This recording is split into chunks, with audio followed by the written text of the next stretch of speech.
우리의 어린 시절 태양계의 행성 이름은 수금지화, 목토천해명이었습니다. 어린 시절 태양계의 행성 이름을 기억하는데 도움을 주기 위한 기억법 중 하나였죠. 하지만 아쉽게도 명왕성은 2006년 9번째 행성 지위를 잃으며 이제는 더 이상 우리 아이들에게 9개의 행성을 보여줄 수 없게 되었습니다. 하지만 태양계의 가장 먼 곳에 또 다른 행성이 존재할 가능성이 있다면 어떨까요?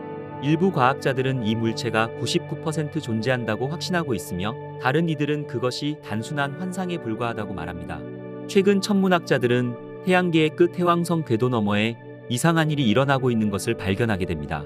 이 신비로운 힘은 하이퍼벨트에 있는 얼음 물체들을 밀어내며 설명할 수 없는 비정상적인 궤도를 가지고 있었죠.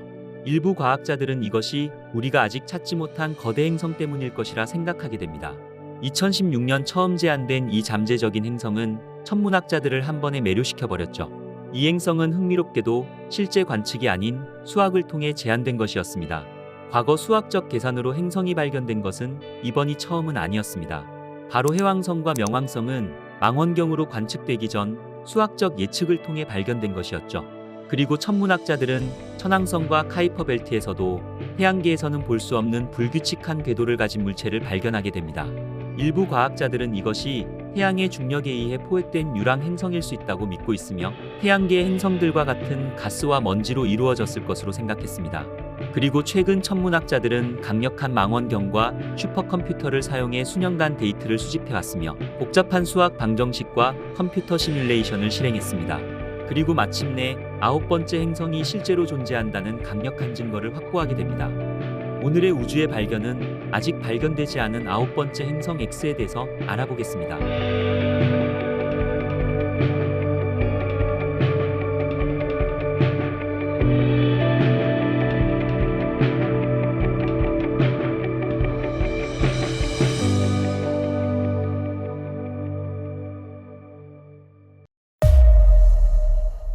천문학자들은 100년이 넘는 시간 동안 태양계의 가장자리 끝에 뭔가 거대한 물체가 있을 것이라고 생각했습니다. 그리고 현재 우리는 그 물체의 중력이 다른 행성들에 미치는 영향을 간접적으로 감지할 수 있었죠. 2016년 이 새로운 물체가 처음 제안된 이후 이것의 존재에 대한 증거는 계속해서 발견되었습니다. 하지만 아직까지 이 물체는 이론적으로만 존재하고 있죠. 천문학자들은 이 물체를 숨겨진 9번째 행성 X라 부르며 머지않아 관측할 수 있다고 믿고 있습니다. 1992년 과학자들은 하이퍼벨트의 존재를 확인하게 됩니다. 하이퍼벨트는 해왕성 궤도 너머에 있는 얼음 물체들로 가득 찬 곳이죠. 마이크 브라운 교수가 이끄는 연구팀은 2002년과 2005년 사이에 명왕성 크기와 비슷한 6개의 외소행성을 발견하게 됩니다. 새롭게 발견된 외소행성 에리스는 명왕성보다도 더 큰 질량을 가지고 있었죠. 이 외소행성의 발견으로 인해 천문학계는 또다시 논란에 휩싸이게 됩니다. 천문학자들은 명왕성이 과연 진정한 태양계의 행성인지에 대한 의문을 제기하며 결국 이것은 2006년 국제천문연맹의 회의로 이어지며 회의에 참석한 천문학자들은 명왕성의 행성 지위를 박탈하게 됩니다. 하지만 일부 과학자들 사이에서는 그 당시 또 다른 9번째 행성의 징후들이 나타나고 있었죠. 이것은 명왕성보다 더 큰 물체가 그곳에 숨어 있을 수 있다는 것을 의미하는 것이었습니다. 그 첫 번째 단서는 새로운 외소행성 후보 중 하나인 세드나 소행성체였습니다. 세드나는 명왕성이나 에리스 그리고 하우메아 외행성 같은 또 다른 외행성과는 달리 극도로 이상한 궤도를 가지고 있었습니다. 이 천체는 태양에 가장 가까이 접근할 때는 84의 이후까지 다가오며 태양에서 가장 먼 지점은 무려 937의 이후까지 이르는 엄청난 궤도를 가지고 있었죠. 세드나의 이 같은 궤도는 태양을 한 바퀴 도는 데에만 무려 11,400년이 넘게 걸린다는 것입니다. 그 당시 세드나의 존재는 천문학자들 사이에서는 그저 단순한 태양계 변두리에 존재하는 기괴하고 작은 소행성으로만 여겨졌습니다. 그러나 현재 인류의 과학기술이 발전하면서 태양계 외곽 하이퍼벨트에서 점점 더 많은 물체가 발견되며 하이퍼벨트 때의 조사가 본격적으로 시작되었죠. 천문학자들과 과학자들은 이 외행성들의 발견으로 세드나만 있는 것이 아닐 수도 있다는 생각이 들었습니다. 해왕성 바깥 천체 티에노는 해왕성 궤도 너머에 있는 작은 얼음 물체들을 가리키는 말입니다. 이 물체들은 감지하기가 상당히 어렵습니다. 티에노 중 크기가 100km 이상인 것들은 수십만 개에 이를 것이라고 추측하고 있지만 우리가 지금까지 발견한 것은 고작 4,000개에 불과하죠. 그리고 이 작은 천체들은 우리가 전혀 예측하지 못하는 방식으로 행동합니다. 이 작은 물체들은 해왕성의 영향을 받지 않는 궤도를 가지고 있으며 이 물체들은 매우 기괴한 궤도로 움직이고 있죠. 이 물체 중 일부는 태양 주위를 45도 이상 기울어진 각도로 빠르게 돌고 있으며 그리고 이것들은 매우 엉망으로 흩어져 있습니다. 과학자들은 이 같은 소행성들의 움직임이 일부 새로운 중력을 가진 무언가에 의해 태양계의 정렬에서 벗어나게 한 것으로 생각하였죠. 2016년 천문학자 마이크 브라운 교수와 콘스탄틴 바티긴 교수는 세드나 소행성과 5개의 극단적 외부 물체가 거대한 소행성에 의해 영향을 받고 있을 가능성을 제안하며 논문을 발표하게 됩니다. 그리고 이 물체를 지구의 5배에서 10배 정도의 질량을 가진 소행성일 것이라 정의하였죠. 이후 천문학자들은 이 물체를 잃어버린 9번째 행성 X라고 부르게 된 것입니다. 이 논문이 발표된 7년 후 지금의 이론은 견고하게 다듬어졌습니다. 오늘날의 9번째 행성 X는 원래 추정보다 작은 지구의 약 6배에 해당하는 질량을 가지고 있을 것이라 추측하고 있으며 11개의 TNO가 그 물체 궤도에 영향을 받았음을 확인한 것입니다. 그들은 이것이 무언가가 이들을 끌어당기고 모아주며 우리가 보는 궤도로 끌어들이고 있다는 증거라고 주장하였죠. 브라운과 바티긴 교수는 오늘날까지 이 이론을 주장하며 그들이 믿는 행성을 찾기 위한 탐색을 계속하고 있습니다. 그렇다면 만약 이 행성이 진짜로 존재한다면 어떤 모습일까요? 태양계의 행성들은 3가지의 뚜렷한 모습으로 이루어져 있습니다. 그 첫째, 수성과 지구, 금성, 화성과 같은 암석형 행성이며 두 번째로는 목성과 토성과 같은 가스 거인들이죠. 그리고 마지막으로 해왕성과 천왕성을 포함한 얼음 거인들이 있습니다. 이것은 행성 X의 예상 질량이 지구와 해왕성 사이에 위치하기 때문에 2가지 결과 중 하나가 가능하다는 것을 의미합니다. 그것은 초기 지구처럼 암석형 행성이거나 해왕성과 같은 기체형 행성일 수 있습니다. 어떤 경우든 그것을 발견하는 것은 매우 흥미진진할 것입니다. 그렇다면 우리는 어떻게 새로운 행성을 발견할 수 있을까요? 행성을 발견하는 것은 상당히 까다로운 일입니다. 이 이미지를 보시면 여러분들은 분명 왜 그런지 이해하실 수 있을 것입니다. 그리고 이 사진에는 화성이 있습니다. 이 이미지에서 보이는 화성은 주변의 별들과 놀랍도록 유사한 모습을 보이고 있죠. 그리고 이 모든 것을 모른 채 밤하늘을 바라보게 된다면 그저 밤하늘에 반짝이는 점들로만 보일 것입니다. 새로운 행성을 찾는 데 있어 초기 천문학자들이 가장 먼저 마주한 도전은 이 수많은 물체들 중 어떤 것이 실제 행성인지를 식별하는 것이었습니다. 고대 천문학자들은 매일 밤 밤하늘을 관찰하며 어떤 것이 태양계를 돌고 있는지, 어떤 것이 제자리에서 머물고 있는지를 식별해야만 했습니다. 맨눈으로 보는 별들은 너무 멀리 있어 움직이지 않는 것처럼 보였죠. 하지만 행성들은 훨씬 더 가까워서 그 움직임을 관찰할 수 있었습니다. 이 관찰 방법은 태양계의 6개 행성, 즉 수성부터 토성까지 식별할 수 있었지만 그러나 그 이후의 행성을 식별하는 데에는 한계가 있었습니다. 행성이 멀어질수록 맨눈으로 보기가 어려워졌던 것이죠. 천왕성은 거의 볼 수 없을 정도로 멀리 떨어져 있었습니다. 그리고 천왕성은 1600년대 초 망원경이 발명된 이후에도 천왕성의 공식적인 발견은 1781년에 되어서야 공식적으로 명명되었죠. 그리고 이 발견은 우연히 이루어졌습니다. 천문학자 윌리엄 허셜경은 어느 저녁 영국의 한 정원에서 자신이 만든 6.2인치 망원경을 사용해 혜성을 찾고 있었습니다. 그리고 그는 우연히 천왕성을 발견하게 되었죠. 처음에는 그것이 혜성이라고 생각했지만 시간이 지나면서 그것이 꼬리가 없다는 등의 이유로 행성임을 깨닫게 됩니다. 천왕성이 어디에 있는지 알게 되자 천문학자들은 이전에 그것을 실제로 보았다는 사실을 깨닫게 되었죠. 그리고 이것은 기원전 128년까지 거슬러 올라가는 별자리 지도에서 천왕성이 언급되었다는 사실을 알게 됩니다. 그 당시 천왕성의 차이를 알려면 충분히 확대하여 볼 만큼 진보된 망원경이 필요했습니다. 흥미롭게도 여기서 천문학계의 관측 방향이 바뀌게 됩니다. 마지막 행성인 해왕성은 망원경뿐만 아니라 수학을 통해 발견된 것입니다. 천왕성을 관찰하고 궤도를 그린 몇십 년 후 뉴턴 물리학을 기반으로 천왕성의 궤도를 상세히 설명한 천문표가 발표됩니다. 하지만 이 천문표에는 문제가 있었습니다. 천문학자들이 천왕성을 관찰하면서 그것이 블레바르가 예측한 경로를 따르지 않는다는 것을 깨닫게 된 것입니다. 그들은 왜 이런 일이 발생했는지 시간을 들여 고민하기 시작했습니다. 그리고 이 문제는 1845년이 되어서야 프랑스 수학자 우르뱅 르베리에 의해 제대로 설명할 수 있었습니다. 그는 천왕성에 영향을 미치는 또 다른 행성이 있어야만 한다고 제안하였죠. 이것은 천왕성의 궤도가 어떤 것에 의해 방해받고 있다는 의미였습니다. 이 방해는 또 다른 행성이 천왕성을 끌어당겨 천왕성의 궤도를 약간 변경시켰다면 수학적으로 정확히 예측할 수 있다는 것이었죠. 르베리에의 계산은 매우 상세하였으며 이 모든 것이 작동하기 위해서는 이 추가 행성이 정확히 어디에 있어야 하는지를 천문학자들에게 알려주게 됩니다. 그리고 천문학자 요한 고트프리트 갈레는 그 위치를 즉시 조사했으며 르베리에의 계산과 단 1도 차이로 해왕성을 발견하게 된 것입니다. 하지만 해왕성의 발견 또한 천왕성과 마찬가지로 완전히 새로운 발견이 아니었습니다. 그 위치와 궤도를 알게 되자 천문학자들은 과거 기록을 살펴보았고 해왕성에 대한 다른 언급들을 찾을 수 있었죠. 해왕성의 발견은 중요한 의미가 있었습니다. 이는 관측이 아니라 수학적 예측을 통해 태양계에서 행성을 찾은 첫 번째 사례를 의미했습니다. 천문학자들이 이 같은 작업을 다시 시도하기까지는 그리 오랜 시간이 걸리지 않았죠. 인류는 이미 이 같은 궤도 방해를 기반으로 한 행성들을 발견했습니다. 해왕성과 명왕성, 에리스의 경우 이 천체들은 공식적으로 발견되기 훨씬 이전 이미 관측되었으며 자신들이 무엇을 보고 있는지 알지 못했던 사람들에 의해 기록된 것이었죠.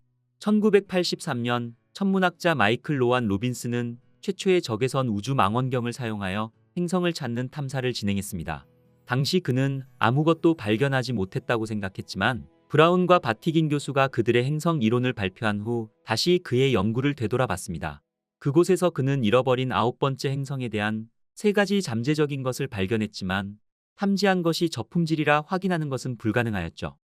7년간의 탐색을 마친 지금 우리는 왜 대략적인 위치를 알고 있음에도 불구하고 행성 X를 찾지 못했는지 궁금해질 수 있습니다. 만약 행성 X가 존재한다면 왜 우리는 그것을 보지 못했을까요?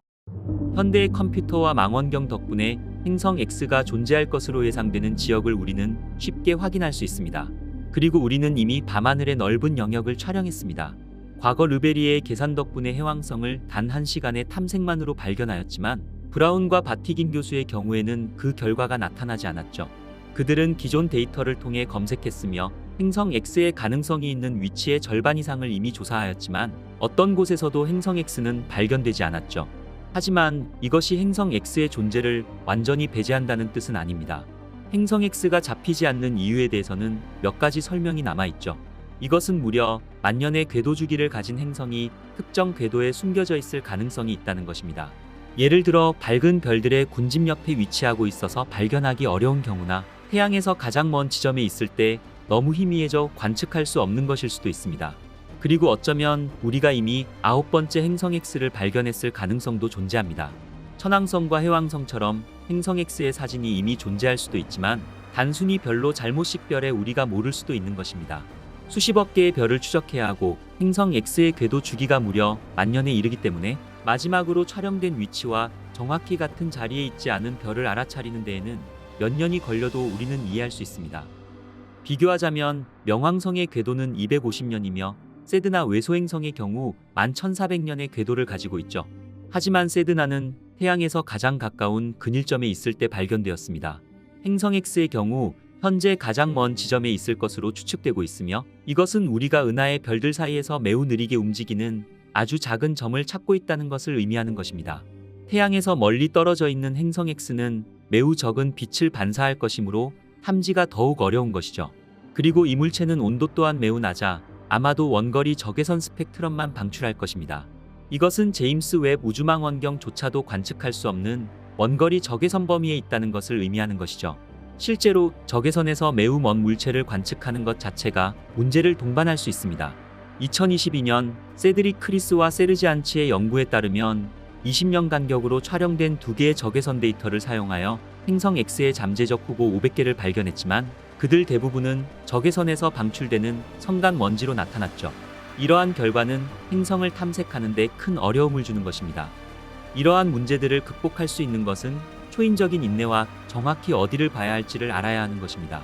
그리고 이러한 망원경들은 일반적으로 매우 좁은 시야를 가지고 있어 마치 미세한 것을 찾기 위해 매우 넓은 영역을 스캔하는 현미경을 바라보는 답답한 느낌일 것입니다. 그렇지만 이러한 도전 과제를 고려할 때 컴퓨터 시뮬레이션은 행성 X를 탐색하는 데 필수적인 도구가 됩니다. 컴퓨터 시뮬레이션은 천문학자들이 복잡한 시스템을 모델링하고 직접 관찰하기 어려운 행동을 예측할 수 있게 해줍니다. 과학자들은 2가지 시뮬레이션을 실행했습니다. 하나는 예측된 위치에 가설적인 행성 X를 포함하고 다른 하나는 행성 X 없이 진행했죠. 그 결과는 행성 X가 특정 TNO의 궤도에 직접적으로 영향을 미칠 수 있음을 나타낸 것이었습니다. 연구팀은 검증을 위해 시뮬레이션에서 관찰된 패턴과 실제 우주 데이터를 비교하는 통계 분석을 수행했습니다. 이 비교는 행성 X를 포함한 모델을 강력하게 지지하며 행성 X가 없는 모델의 가능성 0.0034에 비해 0.41이라는 훨씬 높은 가능성을 보여주었습니다. 이러한 차이는 행성 X가 TNO의 궤도를 형성하는 데 중요한 역할을 한다는 것을 의미하는 것이었죠. 태양계의 모든 행성 중에서 수성과 금성만이 위성이 없습니다. 이는 행성 X 또한 자기만의 위성을 가질 가능성이 매우 높다는 것을 의미합니다. 특히 그가 위치한 지역은 TNO로 가득 차 있어 행성 X가 존재한다면 수천 년 동안 궤도를 돌며 위성들을 포획했을 것입니다. 이는 매혹적인 개념이며 보이지 않는 세계를 탐지할 수 있는 방법에 대한 대담한 이론 중 하나입니다. 또 다른 이론은 심지어 더 넓은 메커니즘을 사용하는 것으로 이는 성간 소행성 TNO의 경로를 이용하는 것입니다. 2014년 파푸아뉴기니 근처에서 추락한 유명한 유성은 태양계 외부에서 온 것으로 추정되는 것입니다. 천체물리학 연구소에서 제안한 바에 따르면 파푸아뉴기니에 떨어진 유성의 궤적을 추적한다면 태양계를 가로질러 유성이 들어오는 길에 큰 물체와 상호작용했는지 역추적할 수 있다는 것입니다. 그리고 그들은 2023년 바로 이러한 내용의 논문을 천문학 학술지에 발표하게 됩니다. 발표된 논문에서 그들은 이 소행성이 행성 X가 위치할 가능성이 가장 높은 우주지역에서 왔을 것이라고 보여주었죠. 만약 그 행성이 실제로 거기 있다면 유성이 그 중력과 상호작용할 확률은 약 99.9%에 달한다는 것입니다. 이것은 파푸아뉴기니에 떨어진 유성이 우리 태양계에 들어온 시점을 알아낸다면 그 유성의 궤적을 거꾸로 추적해 유성이 지나쳤을 때 행성 X가 정확히 어디에 있었는지를 찾아낼 수 있다는 것입니다. 이로 인해 잃어버린 9번째 행성 X는 황소자리 또는 양자리 그리고 쌍둥이 자리의 경계 근처에 매우 가까울 것으로 추측하게 됩니다. 이것 또한 여전히 탐색해야 할 거대한 지역이지만 이제 가능성의 영역에 들어온 것이죠. 이상하게 행동하는 물체를 정확히 찾아내고 그로부터 결론을 도출하는 것은 정말 어렵습니다. 만약 우리가 카이퍼벨트의 전체 구조를 보고 이해할 수 있다면 행성이 어떤 것들을 방해했는지 특정 지역을 정확히 찾아낼 수 있을 것입니다. 하지만 현재 우리는 이상하게 궤도를 돌고 있는 것처럼 보이는 12개의 물체와 작업하고 있으며 이것은 선택 편향의 부작용일 수도 있습니다. 만약 그렇다면 행성 X는 데이터 속 유령에 불과할 수 있으며 무언가를 간절히 바라는 환상일 수 있습니다. 하지만 다행히도 모든 조사를 통합해 잃어버린 행성을 추적할 수 있는 방법으로 좁힐 수 있을 것입니다. 칠레의 루빈 천문대는 현재 가장 흥미로운 과학 프로젝트 중 하나입니다. 이곳 루빈 천문대는 세계에서 가장 큰 카메라가 장착되게 됩니다. 역대급 8.4m 망원경이 며칠마다 밤하늘 전체를 촬영하며 고화질의 방대한 데이터를 매일마다 생성할 것입니다. 이것은 우주의 비밀을 직접 우리 눈으로 볼 수 있는 문이 열렸다는 것입니다. 만약 행성 X가 정말 존재한다면 우리가 그것을 찾을 가능성에 한 발 더 가까이 다가설 것입니다. 우리는 이미 많은 것을 알고 있지만 여전히 수많은 미지의 세계가 우리를 기다리고 있습니다. 우리가 행성 X를 발견하게 된다면 이는 인류 역사의 길이 남을 기념비적인 사건이 될 것입니다. 그리고 이 과정은 과학자들뿐만 아니라 여러분들도 함께 참여하실 수 있습니다. 우주 탐사의 여정은 결코 혼자가 아닌 함께하는 여행입니다. 매일 밤하늘을 바라보며 별들을 관찰하고 새로운 가능성을 탐구하는 모든 이들이 이 여정에 동참할 수 있습니다. 아래 설명란에 링크 올려두겠습니다. 여러분도 태양계의 새로운 행성을 발견하는 역사적인 순간을 함께 만들어 보시는 것은 어떨까요?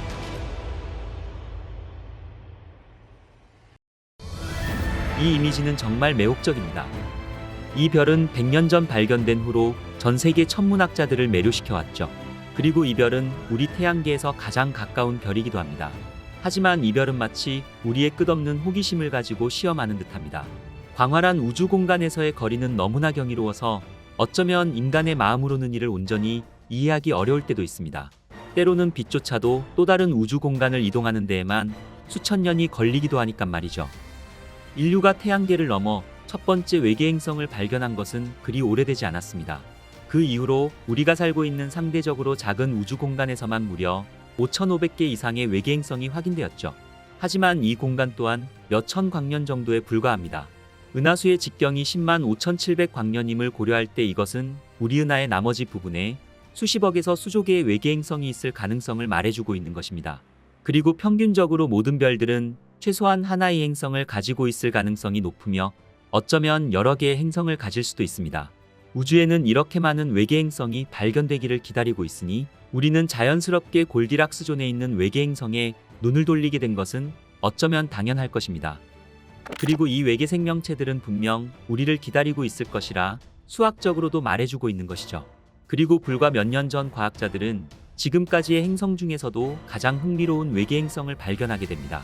이것은 바로 태양과 가장 가까운 별 프록시마 센타우리에서 지구와 비슷한 크기의 암석형 행성이 발견된 것이었죠. 하지만 이 프록시마 센타우리는 우리에게 가장 가까운 별이기도 하지만 우리에게는 여전히 믿을 수 없을 만큼 멀리 떨어져 있습니다. 오늘의 우주의 발견은 프록시마 센타우리에서부터 알파 센타우리까지 최근 발견된 외계 행성들에 대해서 알아보겠습니다.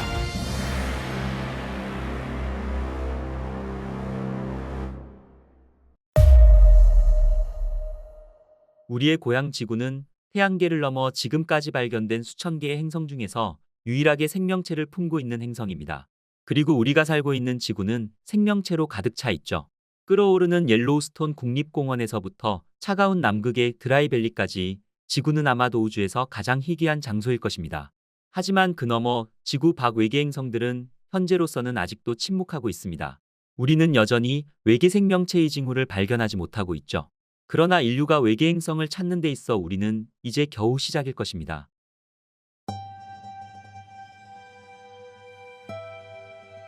태양계에서 가장 가까운 별들까지의 거리는 사광년이 조금 넘는 거리입니다.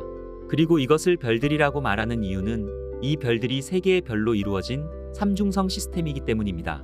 알파 센타우리로 알려진 이 별들은 알파 센타우리 A, 리길 켄타우루스와 센타우리 B, 톨리만, 그리고 프록시마 센타우리로 구성되어 있습니다. 리길 켄타우루스와 톨리만은 이중성 시스템인 알파 센타우리 A와 B를 형성하고 있죠.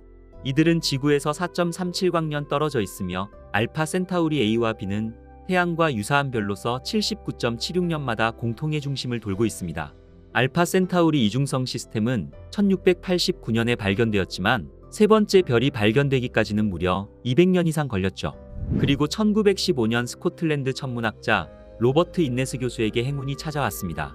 당시 로버트 인네스 교수는 남아프리카 요하네스버그의 유니온 천문대의 관장으로 재직하고 있었습니다. 그는 블링크 비교기를 사용해 사진판을 비교하는 도중 희미한 별이 5년 동안 이동한 것을 관찰했습니다. 그리고 이 움직임은 그가 관찰하고 있던 알파 센타우리의 이중성의 움직임과 비슷한 것을 발견하게 됩니다. 그는 새로 발견된 별이 알파 센타우리와 같은 시스템의 일부일 수 있다고 생각하게 되었죠. 그는 궁금했습니다.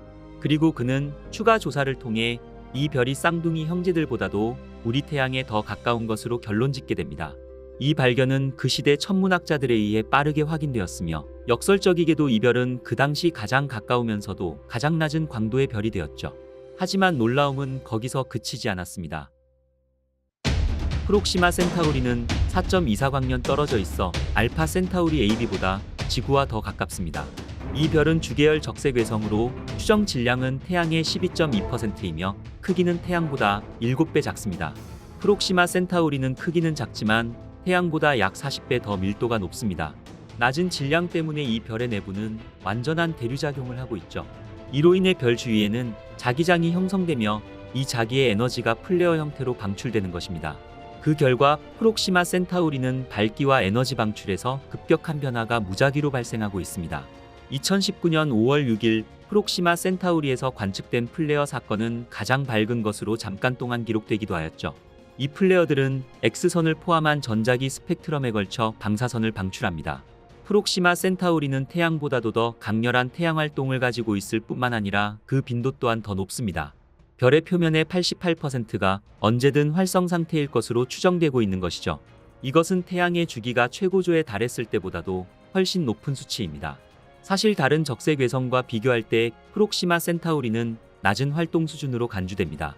태양은 과학자들이 추정하기에 수소 공급량의 10%만 소모한 후 소멸할 것이라고 하지만 프록시마 센타우리는 약 40조 년 후에 주계열에서 벗어나기 전 거의 모든 연료를 소모할 것으로 예측하고 있는 것이죠.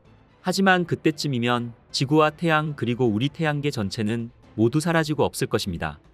알파 센타우리 A는 태양으로부터 4.36광년 떨어져 있으며 이 시스템에서 가장 크고 밝은 구성요소로 불립니다. 알파 센타우리 A는 주계열성으로 태양의 약 108%에 해당하는 질량을 가지고 있으며 그 반경은 우리의 태양보다 약 1.22배 크다고 보고됩니다. 알파 센타우리 A의 표면 온도와 스펙트럼 분류는 태양과 유사하지만 이 별은 태양보다 1.5배 더 많은 에너지를 방출하고 있죠. 하지만 이 별의 주변에서는 확인된 외계 행성이 없습니다. 그러나 2021년 이 별을 적외선으로 관측하는 동안 근처에 행성 같은 물체가 존재할 가능성이 발표되었죠. 초기 추정에 따르면 그 질량은 지구 질량의 9에서 35 사이일 수 있으며 반경은 우리의 행성보다 3배에서 7배에 이를 것으로 보입니다. 알파 센타우리 B. 알파 센타우리 B 또는 알파 센타우리 B 토안으로 불리며 주계열성에 속합니다. 그러나 이 별의 질량은 태양보다 10% 낮고 반경은 태양의 약 86%에 불과합니다. 또한 우리 태양보다 약간 차가우며 표면 온도는 약 5260켈빈으로 보고됩니다. 이러한 요소들이 결합되어 이 천체는 오렌지색을 띠며 평균적으로 태양의 광도보다 2배 낮습니다. 하지만 이 별 근처에서도 확인된 외계 행성은 없었습니다. 알파 센타우리 A와 B는 프록시마 센타우리에서 0.13광년, 즉 20조 킬로미터 떨어져 있습니다. 그렇다면 프록시마 센타우리가 이웃 별들로부터 이렇게 멀리 떨어져 있는데도 왜 같은 별계의 일부로 간주되고 있는 것일까요? 그 이유는 프록시마 센타우리가 알파 센타우리 AB의 중력에 묶여 있다는 것입니다. 이로 인해 약 55만 년의 궤도 주기를 가진 별계의 일부로 여겨지게 된 것입니다. 이 별이 어떻게 이런 궤도 상황에 놓이게 되었는지는 여전히 추측과 가설의 여지가 있지만 과학자들은 두 가지 중요한 설명을 제시했습니다. 그 첫째 가설은 프록시마 센타우리의 형성 과정에서 알파 센타우리 시스템에 묶여 이로 인해 별들이 비슷한 원소 구성 요소를 공유할 가능성이 있다는 것입니다. 그리고 둘째로는 프록시마 센타우리가 이중성계의 중력에 의해 포획되어 20률이 매우 큰 궤도로 들어갔으며 이후 은하의 조수와 추가적인 별의 만남에 의해 안정화되었다는 것이죠. 하지만 프록시마 센타우리가 이 삼중성계에 어떻게 들어갔든 계산에 따르면 약 35억 년 후에는 이 시스템에서 벗어날 것이라는 것입니다. 알파 센타우리가 진화하는 과정에서 생애 동안 질량을 잃어 프록시마 센타우리가 이 시스템에서 분리될 것이라는 것이죠. 그리고 이 이중성계 자체도 약 120억 년 후 분리되어 두 개의 백색 외성으로 발전할 것으로 예측되고 있으며 훗날 이들은 독립적인 경로를 형성하게 될 것입니다. 프록시마 센타우리 주변의 외계 행성을 찾는 작업은 2000년대 중반부터 진행되어 왔지만 큰 성과는 없었습니다. 그러나 과학자들은 포기하지 않았습니다. 그리고 이 별은 우리가 살고 있는 지구에서 가장 가까운 이웃 별일 뿐만 아니라 적색 외성이기도 했으니까 말이죠. 적색 외성의 20%에서 40%는 거주 가능 영역인 골디락스 존에서 행성을 가질 가능성을 가지고 있습니다. 그리고 마침내 과학자들의 인내가 결실을 맺게 됩니다. 칠레의 유럽 남부 천문대에서 프록시마 센타우리의 비정상적인 현상이 관찰됩니다. 그리고 이것은 플레어나 다른 태양 활동으로 설명할 수 없는 것이었죠. 이 데이터는 이 별 주위를 도는 행성이 있을 가능성을 나타내는 것처럼 보였습니다. 2016년 1월 여러 분야의 과학자들과 전 세계의 지상 망원경들이 협력해 이 의심되는 행성을 확인하기 위한 페일 레드닷 캠페인을 시작하게 됩니다. 그리고 마침내 같은 해 8월 외계 행성인 프록시마 센타우리 B의 발견이 공식적으로 발표되었죠. 그리고 4년 후인 2020년 지구에서 가장 큰 망원경인 VLT 초거대 망원경을 통해 확인되게 됩니다. 최근 업데이트에 따르면 프록시마 센타우리 B의 외계 행성은 모항성으로부터 0.05 천문단이 떨어져 있으며 완전한 궤도를 돌기 위해 지구 시간으로 약 11일이 걸립니다. 이 행성은 지구보다 최소 1.07배 크며 프록시마 센타우리와의 거리는 지구와 태양까지의 거리보다도 약 20배 더 가까웠죠. 그리고 외계 행성 프록시마 센타우리 B는 태양이 지구에 주는 열에 비해 약 1.5배 적은 열 에너지를 주는 것으로 나타났습니다. 이 행성의 평균 온도는 234켈빈으로 영하 39도이며 이것은 가정적으로나마 행성의 일부 지역에는 액체 물이 존재할 수 있음을 의미하는 것이었습니다. 하지만 외계 행성 프록시마 B는 프록시마 센타우리의 거주 가능 영역 안에 있지만 그렇다고 해서 생명체를 유지할 수 있다는 것은 아닙니다. 생명체의 거주 가능성의 결정 요소는 액체 상태의 물 외에도 다른 많은 요소들이 필요하죠. 우선 강렬한 태양 활동은 이 행성을 지구에서 받는 X선 방사선의 10배에서 60배에 해당하는 양으로 타격할 것입니다. 그리고 이러한 조건에서는 행성의 대기가 유지될 수 없을지도 모릅니다. 프록시마 B에 노출되는 방사선은 시간이 지남에 따라 행성의 대기의 주요 구성 요소를 제거할 만큼 충분할 수 있는 것입니다. 우리 태양계의 태양은 우리가 살고 있는 태양계의 우주 날씨의 주요 원천입니다. 태양은 태양풍과 플레어 그리고 코로나 질량 방출을 빈번하게 방출합니다. 하지만 이것은 적색 외성이 생성하는 우주 날씨 이항과는 비교할 수 없습니다. 적색 외성의 플레어는 우리 태양이 방출하는 것보다 무려 100배에서 1000배 더 강력할 수 있습니다. 적색 외성에서 나오는 플라스마와 방사선의 폭발은 대기를 제거할 만큼 강력하고 위험하며 거주 가능 영역의 행성에서 액체 물을 끓게 만들 수도 있습니다. 그러나 강한 태양풍과 플레어 외에도 또 다른 문제가 있습니다. 그것은 바로 이 행성이 조석 고정되어 있을 것으로 생각된다는 것입니다. 이것은 외계 행성에게는 좋지 않은 징조였죠. 조석 고정이란 행성이 공전할 때 항상 같은 면만 별을 향하고 있다는 뜻입니다. 낮과 밤 사이에 회전이 없으며 행성의 한 면은 영원한 열에 쌓이고 다른 면은 영구적인 그늘에 놓이게 되는 것이죠. 강력한 중력으로 인해 태양 가까이에 있는 행성들은 대부분 조석 고정되는 경향이 있습니다. 우리는 태양계의 첫 번째 행성인 수성만 보아도 알 수 있죠. 이러한 현상은 행성의 대부분을 거주 불가능한 상태로 만들 수 있습니다. 낮 쪽에서는 뜨거운 열에 직면하게 되고 밤 쪽에서는 얼음 같은 추위에 시달리게 되는 것이죠. 만약 외계 생명체가 조석 고정된 행성을 감싸고 있는 좁은 황혼대에서 살더라도 액체 물을 찾는 것은 어려울 수 있습니다. 공기 중에 수분이 행성의 밤쪽으로 이동하게 되면 고립되어 얼음으로 고체화될 것이기 때문입니다. 전반적으로 행성은 건조해질 것이며 황혼대에서도 비가 내리지 않을 것입니다. 일부 과학자들은 원시 행성 원반의 물질량이 현재 별과의 거리에서 형성되기에는 부족하다고 생각합니다. 그들은 이 행성이 별에서 더 멀리 형성되었으며 현재 프록시마 센타우리 궤도로 떠밀려 들어갔을 가능성이 더 높다고 말하고 있죠. 하지만 우리는 행성의 표면이 어떻게 생겼을지 순전히 추측에 불과합니다. 이론에 따르면 얼음으로 뒤덮인 행성에서부터 지구처럼 넓은 바다를 가진 행성까지 다양합니다. 하지만 행성이 실제로 조석 고정되어 있다면 그 가능성은 낮습니다. 그리고 이 행성은 물이 없는 세계로 오직 건조한 땅만 있거나 유로파처럼 지하바다가 있을 수 있습니다. 프록시마 센타우리 C는 2019년 프록시마 D를 발견한 것과 동일한 방사속도 방법을 사용하여 감지되었으며 이후 2020년 허블 천문학 데이터로 존재가 확인되었죠. 프록시마 센타우리 C라는 이름의 이 천체는 시스템의 중심으로부터 약 1.5천문단이 떨어져 있으며 궤도 주기는 약 5년을 조금 넘습니다. 이 천체의 질량은 지구의 6배에서 8배일 수 있지만 그 반경은 아직 추정되지 않았습니다.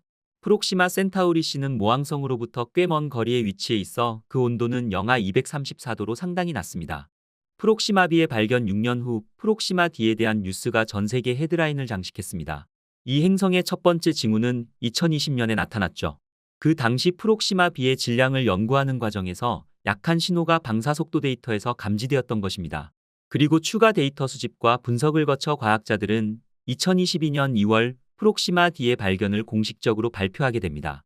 현재까지 알려진 바에 따르면 지구 질량의 최소 25%를 가진 지구형 행성으로 추정하고 있으며 모항성을 5일마다 공전합니다. 이 행성은 거주 가능한 온도를 유지하기에는 너무 가까운 위치에 있어 온도가 87도까지 상승합니다. 또한 이 행성은 조석 고정되어 있을 가능성이 높으며 방사선의 많은 노출로 인해 생명체가 존재할 확률은 매우 낮습니다. 그러나 이 외계 행성에 대한 희망은 여전히 존재합니다. 예를 들어 프록시마 B에 강한 자기장이 있다면 그 자기장은 대기로부터 오는 방사선을 막을 수 있습니다. 그리고 조석 고정된 행성의 느린 회전 또한 행성 내부의 일부가 용융 상태로 남아있는 한 자기장을 생성하는 데 충분할 것입니다. 우리는 아직 행성을 직접 촬영하지 않았으므로 더 나은 정보를 얻기 위해 첫 비행을 기다려야 할 것입니다. 그리고 미국의 일부 대기업들은 이미 외계 행성의 탐사를 계획하고 있죠. 만약 이 프로젝트가 정상적으로 발사된다면 과거 70년대 보이저 탐사선과 마찬가지로 지구를 뒤흔드는 엄청난 사건이 될 것입니다. 현재로서 지구는 생명체가 존재할 수 있는 유일한 행성입니다. 잠재적으로 거주 가능한 세계가 우리 눈앞에 있지만 우주적으로는 여전히 너무 멀리 떨어져 있죠. 만약 우리가 정말 간섭 우주 공간으로 탐사선을 보내 머나먼 외계 세계를 탐험하는 임무를 수행한다면 우리의 첫 번째 목표는 분명 프록시마 센타우리일 것입니다. 외계 행성 프록시마 B의 최근 발견과 함께 프록시마 센타우리가 우리에게 상대적으로 가까운 점을 고려할 때 이 행성은 미래의 비행에 있어 완벽한 후보지일 것입니다.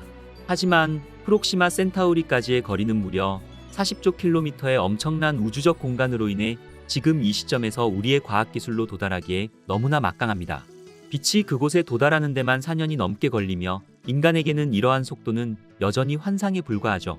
오늘날 가장 빠른 최첨단 우주선조차도 이 거리를 커버하는 데는 수만 년이 필요할 것입니다. 우주 탐사의 시작 이래로 많은 우주선 프로젝트가 제안되었지만 그럼에도 불구하고 실제로 설계된 것은 단 하나도 없습니다. 하지만 이러한 아이디어들은 스타샷 프로젝트의 발전으로 이어지게 되었죠. 이 프로젝트는 투자자이자 물리학자인 유리 밀러와 고 스티븐 호킹, 마크 저커버그가 설립한 이니셔티브로 21세기 내에 알파 센타우리 시스템에 도달하는 것을 목표로 하고 있습니다. 이 프로젝트는 활발히 검토되고 있으며 프록시마 센타우리로 최대 1000개의 마이크로 탐사선을 보내는 것을 목표로 하고 있습니다. 이 프로젝트는 몇 그램에 불과한 마이크로 탐사선을 빛의 15%에서 20% 속도로 발사해 탐사 임무를 수행하는 것입니다. 그들은 2036년까지 이를 실현할 수 있을 것으로 생각하고 있죠. 이 일정에 따르면 탐사선은 20년 후 알파 센타우리에 도달하여 4년 후 첫 데이터를 받을 수 있을 것입니다. 초기 비행 이후 탐사선은 외계 행성으로 향해 대기 구성에 대한 데이터를 수집할 가능성이 있으며 이것은 수십 년 전 보이저 탐사선이 우리 태양계에서 수행한 것과 유사합니다.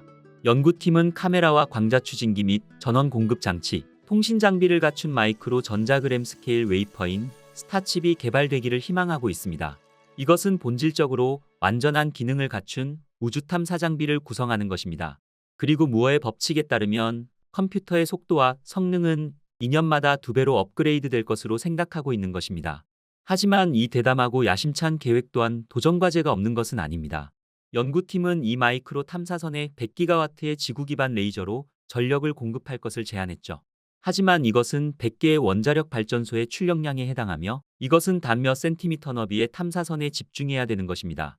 또한 이 작은 탐사선은 극도의 가속 및 추위와 진공, 우주먼지와의 충돌을 견딜 수 있도록 제작되어야 할 것입니다. 인류가 태양계를 넘어 첫 번째 외계 행성을 발견한 것은 그리 오래전 일이 아닙니다.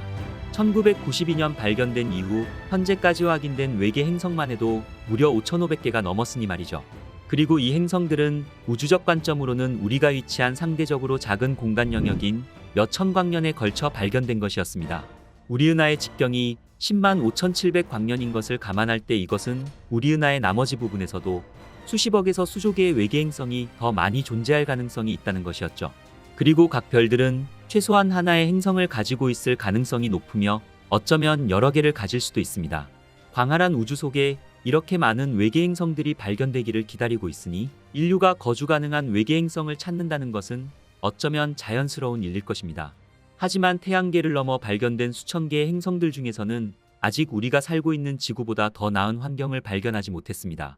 그리고 일부 행성들은 감당할 수 없는 열에 의해 녹아내렸으며 또 다른 행성들은 영원한 얼음 속에 갇혀 있거나 파괴적인 방사선으로 인해 타버렸죠. 그럼에도 불구하고 우리 인류는 이미 수십 개의 거주 가능한 외계 행성을 밝혀냈습니다. 일부 과학자들은 이 행성들의 표면에서는 지구의 바다와 유사한 광대한 물의 존재와 구름이 하늘을 떠다니며 비와 천둥이 대기에서 일고 있을 것으로 생각했습니다. 그리고 더욱 놀라운 점은 이 외계 행성들은 어쩌면 한때 지구와 비슷한 생명체의 요람이 될 수 있을지도 모른다는 것이었죠. 오늘의 우주의 발견은 지금까지 발견된 외계 행성 중에서 가장 주목할 만한 신비로운 세계, 케플러 외계 행성에 대해서 알아보겠습니다.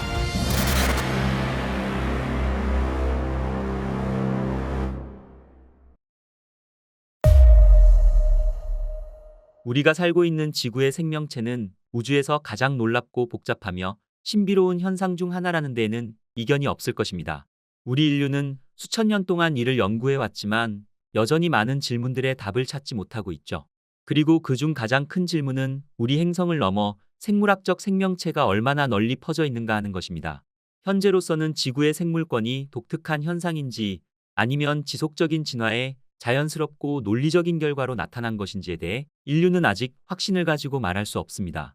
그렇지만 이 질문에 대한 대답은 우리가 방문하려는 첫 번째 외계 행성에서 어쩌면 그 답을 찾을 수 있을 것입니다. 이 외계 행성은 태양을 닮은 별 주위를 돌며 거주 가능성이 있는 골디락스 존에 위치하고 있었죠. 하지만 이 신비로운 세계로의 여행은 결코 쉬운 일이 아닙니다. 이 행성은 우리로부터 약 1800광년 떨어진 거리에 위치해 있어 현재 인류가 가지고 있는 가장 빠른 우주선으로도 이 행성에 도달하는 데에만 수천만 년이 걸릴 것이니까 말이죠. 하지만 오늘 영상에서 우리는 빛의 속도보다 빠르게 여행할 수 있는 우주선을 타고 눈 깜짝할 사이에 광대한 거리를 이동할 수 있다고 가정할 것입니다. 첫 번째 방문할 외계 행성 케플러 452b입니다. 2015년 과학자들은 지금까지 발견된 외계 행성 중에서 이 행성이 지구와 가장 유사한 행성으로 간주했습니다. 그리고 그 이유는 분명했죠. 케플러 452는 태양과 같은 지형별로 우리 태양과 비슷한 온도를 가지고 있지만 태양보다 15억 년 더 오래된 별입니다. 이 별이 태양보다 더 밝고 직경도 약간 더 크지만 외계 행성에 도달하는 태양 에너지는 지구가 받는 것보다 약 10% 더 많았죠. 그리고 이 행성은 지구의 약 1.6배의 지름과 5배의 질량을 가지고 있습니다. 이것은 이 행성이 활발한 화산 활동과 우뚝 솟은 광대한 평야 그리고 두꺼운 대기를 가진 암석 행성임을 시사하였죠. 과학자들의 계산 결과에 따르면 이 천체의 평균 표면 온도는 영하 27도에 해당하며 이것은 우리가 살고 있는 지구보다도 약 11도 더 높은 수치라는 것입니다. 그리고 이 온도는 케플러 452b의 기후가 지구의 중생대 기후와 유사할 수 있음을 의미했죠. 일부 과학자들은 이 행성이 푸른 바다와 함께 호수로 덮여 있을 가능성을 제시하며 케플러 452b 행성은 우리 태양과 같은 주 별과의 거리에 있어 액체 물이 표면에서 흐를 수 있을 만큼의 조건일 것이라 생각했죠. 그리고 케플러 452b의 궤도 주기 또한 385일로 태양을 도는 지구 궤도와 유사했으며 더욱 놀라운 점은 이 행성은 생명체가 거주할 수 있는 골디락스 존에서 60억 년을 보냈을 것으로 추정된다는 것입니다. 골디락스 존에 오래 있었다는 것은 생명체의 발전에 있어 어쩌면 우리 지구보다도 더 좋은 기회를 가졌을 수 있다는 것입니다. 그렇다면 만약 모든 조건들이 맞고 올바른 화학적 기본 요소가 존재한다면 이것은 이 세계가 외계 생명체로 가득할 수 있다는 것입니다. 그리고 더욱 흥미로운 점은 케플러 452는 실제로 태양보다 15억 년 더 오래된 것으로 추정되며 만약 이 행성에 지능을 가진 생명체가 진화했다면 그들은 우리보다도 무려 10억 년 이상 발전했을 수 있다는 것입니다. 그리고 모든 추상적인 수치를 잠시 제쳐두고라도 이 행성에 생명체가 살고 있다면 어떤 모습일까 상상해 볼 수 있을 것입니다. 이 행성은 지구와 유사하면서도 여러 면에서 매우 다른 모습일 것입니다. 만약 이 행성에 바다가 풍부할 경우 가장 작은 생물부터 가장 인상적인 생물까지 다양한 수생 생명체가 존재할 것으로 기대할 수 있죠. 육지에서는 두꺼운 줄기를 가진 나무와 강한 줄기를 가진 초본 식물이 있을 가능성이 높습니다. 그리고 이 별의 시스템은 태양계와 유사하기 때문에 외계 행성의 식물들 또한 광합성을 하며 우리에게 익숙한 녹색이나 푸른색일 가능성이 있죠. 또한 튼튼한 뼈와 강한 특징을 가진 다양한 소형 동물도 기대할 수 있습니다. 근육과 같은 또 다른 진화의 방향은 육상의 절지동물처럼 외부 골격을 가진 생물일 수도 있죠. 하늘을 나는 비행 생명체에 대해서는 외계 생물학자들의 의견이 나뉩니다. 어떤 과학자들은 높은 중력이 비행에 있어 극복할 수 없는 장애물이 될 것이라고 믿는 반면 다른 과학자들은 높은 밀도의 대기가 유리한 요소가 될 것이라고 제안하였죠. 어쨌든 이 행성이 실제로 생명체에 적합하다고 확신할 수 있기까지는 아직 많은 연구가 필요할 것입니다. 케플러 452b는 흥미로운 행성이긴 하지만 빛의 속도로도 이 행성에 도달하는데 1800년이 걸립니다. 그렇다면 인류가 지금까지 만든 가장 빠른 탐사선을 사용한다면 어떻게 될까요? 태양을 탐사하고 있는 파커 태양 탐사선은 스스로의 속도 기록을 깨며 초속 190km의 엄청난 속도로 비행하고 있습니다. 하지만 이 놀라운 속도에도 불구하고 이 탐사선의 속도는 빛의 속도의 0.063%에 불과하죠. 만약 인류가 케플러 452b까지 직접 여행한다면 놀랍게도 280만 년이라는 엄청난 시간이 필요할 것입니다. 우리가 두 번째 지구를 선택할 때 집을 구매할 때와 마찬가지로 신중하게 판단해야 할 것입니다. 먼저 고려해야 할 사항은 우리가 살기 위해 적합한 온도일 것입니다. 적당하고 온화한 기후를 원하며 너무 덥지도 않고 너무 춥지도 않은 곳이 좋습니다. 태양에서 멀어질수록 온도가 낮아지기 때문에 모든 행성 시스템에는 행성이 딱 적당한 온도를 가질 수 있는 스위트 스팟을 찾아야만 하죠. 너무 덥지도 않고 너무 춥지도 않은 골디락스 존과 같은 곳을 말이죠. 대략적인 법칙으로 행성이 별에서 적절한 거리라면 우리에게 적합한 온도를 가질 가능성이 높습니다. 물론 적절한 거리라고 해서 다 그런 것은 아닙니다. 예를 들어 금성은 골디락스 존에 위치해 있어 이론적으로는 완벽해야 할 것이지만 질식하는 대기 때문에 태양과 상대적 거리에도 불구하고 가장 뜨거운 행성이 되었죠. 따라서 대기 또한 이 모든 것에 영향을 미친다는 것이 분명할 것입니다. 대기에 대해 말하자면 이것 또한 두 번째 지구를 찾는 중요한 요소입니다. 이상적으로는 산소와 수증기가 포함되어 있어야 하며 최소한 열을 가두고 우주 방사선으로부터 보호해야 할 것입니다. 그리고 조석 고정 또한 또 다른 중요한 요소입니다. 조석 고정이란 행성이 궤도를 돌며 항상 같은 면이 별을 향하는 것을 의미하죠. 낮과 밤 사이에 회전이 없으며 한쪽은 영원한 열에 시달리고 다른 한쪽은 영원한 그늘에 가려지게 됩니다. 중력으로 인해 태양에 가까운 행성들은 대부분 조석 고정되는 경향이 있습니다. 바로 수성이 그 예인 것입니다. 수성의 하루는 176일에 해당합니다. 이 행성의 회전 부족 현상은 행성의 대부분을 거주할 수 없는 곳으로 만듭니다. 낮 쪽에서는 타는 듯한 열과 함께 사막을 형성하는 더위에 직면하게 되며 밤 쪽에서는 뼛속까지 얼려버리는 차가움에 시달리게 되는 것이죠. 하지만 반대로 태양과 너무 멀어지게 된다면 생명체의 탄생 가능성을 극단적으로 줄어들게 됩니다. 그리고 외계 행성의 화학적 조성을 고려하는 것도 필요합니다. 가상의 생명체가 발전하기 위해서는 특정 화학원소의 조합과 특징적인 지형이 필요하기 때문이죠. 이러한 조건은 암석형 행성이나 슈퍼지구에서 볼 수 있습니다. 하지만 해왕성과 같은 행성들은 고체 표면이 없어 여러 요소가 부족하죠. 따라서 우리가 지정한 매개 변수의 집합은 특정 외계 행성이 가상의 생명체에 얼마나 유리한 조건을 가지고 있는지를 종합적으로 평가할 수 있게 해줍니다. 예를 들어 지구는 이러한 매개 변수에 비추어 볼 때 매우 매력적으로 보이며 자연적인 기준점이 될 것입니다. 반면 화성은 태양계 내에서 우리 행성과 가장 높은 유사성 지수를 가지고 있지만 명백한 단점이 여러 가지 있습니다. 화성은 너무 춥고 질량 또한 너무 낮으며 상당한 물 부족을 보여줍니다. 반면 금성은 외형상으로는 지구와 매우 유사하지만 강력한 온실 효과로 인해 너무 뜨겁습니다. 이들 행성들은 대부분의 매개 변수가 골디락스 존에 있지만 행성의 극도로 높은 온도로 인해 모든 장점들이 무효화되었죠. 따라서 우리가 살고 있는 태양계 내부에는 생명체에 유리하다고 여겨질 수 있는 행성이 없습니다. 하지만 그 경계를 넘어 5,500개 이상의 또 다른 세계의 일부에서는 태양계와 같은 별 주위를 돌며 여러 면에서 우리의 시스템과 유사하다고 여겨질 수 있습니다. 그중 지구에서 500광년 떨어진 케플러 186이라는 붉은 외성이 있습니다. 이 천체는 과학자들이 지구 크기의 행성을 처음으로 발견한 곳이었죠. 그 이후 천문학자들은 지구와 비슷한 크기를 가진 여러 세계가 존재할 것이라고 확신하게 되었습니다. 케플러 186f는 지구 크기의 외계 행성으로 130일의 궤도 주기를 가진 골디락스 존 외곽에 위치하고 있습니다. 이로 인해 케플러 186f는 태양으로부터 지구가 받는 열 에너지의 3분의 1만 받으며 그 조건은 화성과 더 유사했죠. 하지만 이 차이는 오히려 독특한 장점이었습니다. 붉은 외성은 강력한 태양 플레어를 발생시키는 것으로 알려져 있으며 몇 분 안에 밝기가 2배로 증가합니다. 그러나 케플러 186별은 태양보다 작고 질량이 적으며 더 차갑고 밝기 또한 태양에 비해 훨씬 덜합니다.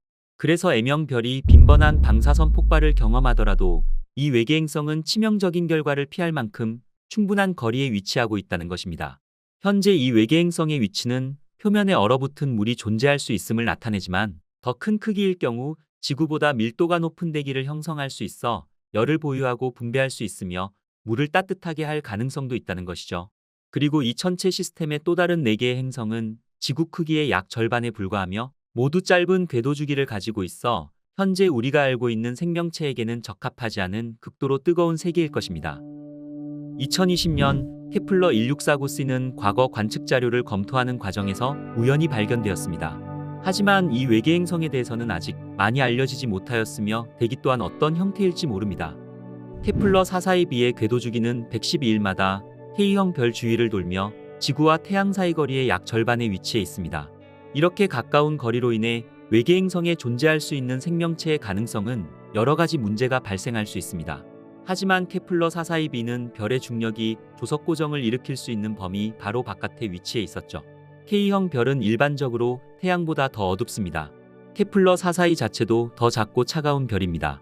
따라서 이 외계 행성은 별과 가까운 거리에 위치하고 있지만 상대적으로 최적의 위치에 자리하고 있게 된 것입니다. 과학자들은 K형 별을 거주 가능한 세계를 찾는 데 있어 스위트 스팟으로 간주하게 되었죠. 케플러 6기별 시스템에는 2개의 행성이 거주 가능 구역 내에 편안하게 위치하고 있습니다. 그리고 시스템 내 나머지 3개의 행성은 K형 별에 너무 가까이 공전하고 있어 생명 유지에 적합하지 않았죠. 과학자들은 케플러 622와 케플러 622f를 특히 흥미롭게 생각했습니다. 이 외계 행성들의 지구 유사성 지수는 각각 0.83과 0.69로 꽤 높은 수치였습니다. 케플러 622는 별 주위를 122일마다 한 바퀴 도는 반면 케플러 622f는 267일의 긴 궤도 주기를 가지고 있습니다. 케플러 622의 대기는 구름으로 덮여 있을 것으로 생각되며 이 행성은 항상 따뜻하고 습한 기후를 유지하며 극지방에서도 그 기후가 연장될 것으로 생각되었죠. 그리고 이러한 조건들은 생명체를 지원하는 데 매우 유리한 환경을 제공할 수 있습니다. 2014년 한 연구에서는 케플러 622 주위를 도는 큰 달의 가능성을 제시했으며 만약 이것이 사실이라면 이 행성에 거주 가능한 확률이 더욱 높아질 것입니다. 이것은 행성 주위를 도는 큰 달이 복잡한 생명의 진화를 위해 필요하기 때문일 것입니다. 다른 행성의 자전과 자전축 기울기를 조절하는 데 도움을 주며 기후 패턴에 직접적인 영향을 미치고 있죠. 그리고 달은 또한 행성을 보호하는 보호막 역할을 하며 소행성이나 해성의 잠재적 충격에 생명체를 보호할 것입니다. 케플러 622f는 표면 온도가 더 낮을 것으로 나타났지만 생명 친화적일 수 있는 잠재력을 지니고 있었죠.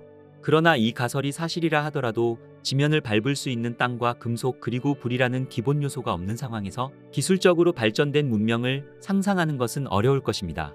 하지만 우리가 알지 못하는 자연의 복잡성은 우리보다 훨씬 더 창의적인 생명체의 가능성에서 여전히 열려 있다는 것이죠.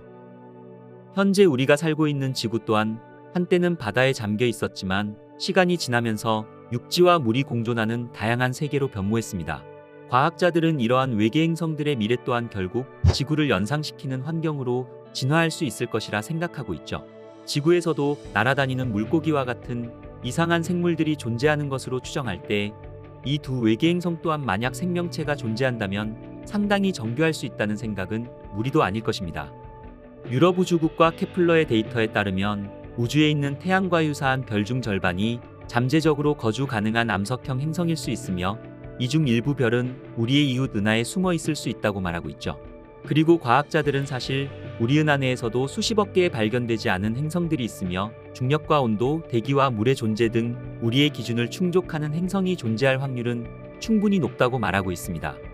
매년 우리는 수백 개의 새로운 외계 행성을 발견하고 있으며 그중 일부는 험악하고 위험하기도 하지만 일부 행성들은 지구와 매우 유사합니다. 하지만 인류가 지구와 같은 외계 행성을 발견하더라도 우리는 아직 그곳에 도달할 수 없습니다. 그러므로 우리는 우리가 살고 있는 지구를 잘 가꾸며 보호해야 할 것입니다. 여러분들은 어떻게 생각하시나요? 인류가 두 번째 지구를 찾는데 얼마나 걸릴까요? 만약 인류가 두 번째 지구를 발견하게 된다면 우리의 역사에 어떤 변화를 가져올까요? 2025년 4월 아주 충격적인 기사가 헤드라인을 장식했습니다. 과학자들은 우리가 살고 있는 태양계가 아닌 외계 행성에서 생명체의 흔적을 발견했다 발표했죠. 이것은 엄청난 충격이었습니다. 이 발견은 가장 최첨단이라 불리는 제임스 웹 우주망 원경의 데이터에서 확인된 것이라 더욱 논란이 되었습니다. 케임브리지 대학의 연구팀들은 K2-18b라는 행성에서 생명체의 흔적, 바로 바이오 시그니처를 찾아냈다 발표한 것입니다. 과학자들이 말하는 바이오 시그니처는 다이메틸 설파이드, 줄여서 DMS라는 분자를 말하는데 바로 이 분자들이 K2-18b의 외계 행성 대기에서 감지된 것입니다. 이것이 왜 그렇게 엄청난 발견이냐면 지구에서 DMS는 단 한 가지 방식으로만 생성되기 때문이었죠. 바로 살아있는 생명체에 의해서만 만들어진다는 것입니다. 더욱 놀라운 사실은 이 가스들이 지구에서 발견되는 양보다 무려 수십 배 이상 많았으며 그리고 이 발견은 무려 99.7%의 신뢰도로 확인되었다는 것입니다. 오늘의 우주의 발견은 최근 제임스 웹이 발견한 K2-18b 외계 행성에 대해 우리가 지금까지 밝혀낸 모든 것을 탐구해 볼 것입니다. 자, 그럼 저와 함께 외계 행성을 향해 떠나보시죠.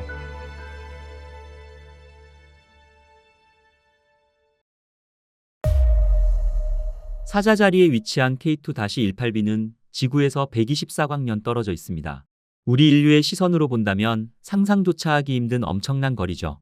하지만 우주적 규모로 볼 땐 지구와 이 행성과 거리는 거의 이웃이나 마찬가지일 것입니다. 예를 들자면 무작위로 모래알 2개를 떨어뜨려 사하라 사막에서 불과 몇 밀리미터 떨어진 곳에서 발견되는 것과 똑같은 거리인 것입니다. 그리고 만약 이 발견이 사실로 드러난다면 이것은 단순한 발견만을 의미하는 것이 아닐 것입니다. 우리는 어쩌면 우주가 생명체로 가득하다는 강력한 증거를 발견했을 수도 있으니까 말이죠. 수천 년 전 인류의 문명들은 메소포타미아나 인더스 계곡과 나일강 유역과 같은 곳에서 꽃을 피워왔습니다. 그리고 마침내 인류는 지구 주변의 행성들의 탐사선을 보낼 정도로 발전해왔죠. 인류의 과학기술이 발전하며 우리가 별들을 향하게 되면서 천문학자들은 문득 이런 생각을 하게 됩니다. 혹시 이 광활한 우주 속에서 우리는 혼자뿐인 걸까라는 질문으로 말입니다. 정말 이 질문만큼 우리 머릿속을 끈질기게 맴돌고 상상력을 사로잡으며 우리를 괴롭히는 질문 또한 또 없을 것입니다. 어쩌면 이 질문이야말로 우리 존재의 진정한 의미에 대해 묻는 것과 다름없을지도 모르죠. 밤하늘에서 보이는 모든 별들은 우리 태양계와 같이 행성들을 거느리고 있을 가능성이 높습니다. 그리고 수많은 지구형 행성들은 생명체를 품을 수 있는 잠재력을 가지고 있죠. 사실 과학자들은 우리 은하계에만도 수십억 개의 지구형 행성들이 있을 수 있다 말합니다. 하지만 이런 엄청난 숫자에도 불구하고 우리는 아직 다른 생명체의 증거를 찾지 못했죠. 그렇다면 외계 생명체가 정말 그렇게 희귀한 걸까요? 최근 나사는 우리의 생각을 완전히 바꿀 만한 엄청난 데이터를 공개하게 됩니다. 무려 99.7%의 확률로 외계 생명체의 징후를 발견했다 발표한 것입니다. 이 행성이 바로 K2-18b입니다. 이 행성에서 발견된 것은 살아있는 유기체와 관련된 화학물질들이 감지되었다는 것이었죠. 그리고 더욱 놀라운 사실은 그 농도가 지구에서보다 무려 몇십 배나 더 높다는 것입니다. 만약 이 물질들이 지구에서와 같은 생물학적 활동의 결과라면 이것은 우주 어딘가 생명체들이 존재할 뿐만 아니라 어쩌면 우리보다 발전된 외계 문명이 있을지도 모른다는 것을 의미했죠. K2-18b는 2015년 케플러 우주망원경에 의해 처음 발견되었습니다. 처음에는 이 행성이 바이오 시그니처를 찾는 좋은 후보처럼은 보이지 않았죠. 그리고 우리 지구와는 너무나 달랐습니다. 확실히 생명체가 살고 있다고는 보이지 않았습니다. 일단 질량이 지구의 약 8.5배이며 반지름은 2.6배나 컸죠. 게다가 모항성인 별과도 너무 가까워 그 거리가 겨우 0.15 천문단위였으니까 말입니다. 예를 들자면 수성과 태양의 거리보다 약 2.5배나 더 가까이 붙어 있다는 것입니다. 외계 생명체를 탐색할 때는 보통 우리 지구와 비슷한 행성에 초점을 맞추는 경향이 있습니다. 그리고 그 당시 K2-18b는 그 어떤 것과도 거리가 멀어 보였죠. 하지만 2019년 허블 우주망원경의 관측으로 모든 것이 바뀌게 됩니다. 바로 이 행성의 대기에서 수증기를 발견한 것입니다. 수증기 자체가 바이오 시그니처로 간주되지는 않지만 이 발견은 매우 중요했죠. 왜냐하면 골드락스 존에 있는 외계 행성에서 수증기가 발견된 것은 이번이 처음이었기 때문이니까 말입니다. 희망은 손에 잡힐 듯 가까워 보였습니다. 그리고 2023년 마침내 제임스 웹 우주망원경이 나서게 됩니다. 그 결과는 정말 흥미로웠죠. 그리고 이 이야기는 여기서부터 더욱 재밌어집니다. 제임스 웹의 데이터에서는 메탄과 이산화탄소의 존재를 증명했으며 바이오 시그니처의 아주 희미한 흔적까지 감지한 것입니다. 하지만 처음에는 큰 관심을 받지 못했습니다. 왜냐하면 2019년 허블이 수증기를 발견했을 때와 마찬가지로 초기 감지가 약했으니까 말입니다. 그리고 그 신뢰도 또한 단지 2시그마에 불과했죠. 하지만 최근 발표된 후속 연구에 따르면 이 신뢰 수준이 3시그마로 높아지게 된 것입니다.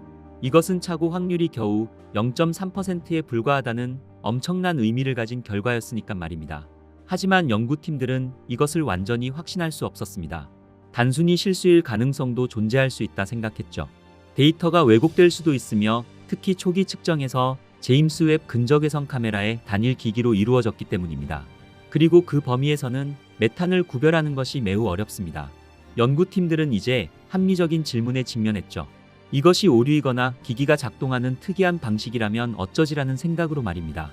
연구팀의 과학자들은 다른 측정 방법을 통해 한 번 더 반복 관측을 수행하기로 결정하게 됩니다. 그리고 마침내 2025년 4월 17일 제임스 웹의 새로운 관측 결과가 나왔으며 그 결과는 너무나도 놀라웠습니다. 바로 이 행성에서 디메틸 설파이드의 징후가 어마어마하게 감지되었다는 것입니다. 게다가 그 농도가 지구에서보다 무려 수십 배나 더 높게 나왔죠. 디메틸 설파이드는 단순한 가스가 아닙니다. 지구의 식물성 플랑크톤과 같은 미세조류들의 부패 과정에서 이 가스가 방출됩니다. 지구에서도 이 가스 냄새를 맡을 수 있습니다. 해변가를 거닐다 보면 바닷가에서 한 번쯤은 이 냄새를 맡아봤을 겁니다. 바로 이 특이한 바다 냄새를 만들어내는 주범이 디메틸 설파이드인 것이죠. 하지만 이 가스는 불안정해서 단 며칠 만에 햇빛과 산소에 의해 빠르게 파괴됩니다. 그리고 이 가스가 외계 행성에서 발견되었다면 지속적으로 보충되어야만 한다는 것을 뜻했죠. 이 가스가 얼마나 빨리 사라지는지를 고려한다면 논리적인 설명은 단 하나뿐일 것입니다. 만약 지구에서처럼 이 행성에 생물학적 뭔가가 존재하고 있다면 그 규모는 엄청날 것이라는 것이죠. 프로젝트를 이끈 수석연구원 니쿠 마두수단 교수는 K2-18b가 정말 바다를 가지고 있으며 생명체로 가득 차 있을 수 있다 확신한다 말했죠. 그리고 그는 논문 발표 후 기자회견에서도 이것은 우리가 보고 있는 행성에서 생명체가 살고 있을 가능성에 대한 첫 번째 단서가 될 것이라 공식적으로 발표하게 됩니다. 이 발언은 전 세계 과학계와 언론을 광풍으로 몰아넣었으며 엄청난 파장을 불러일으켰죠.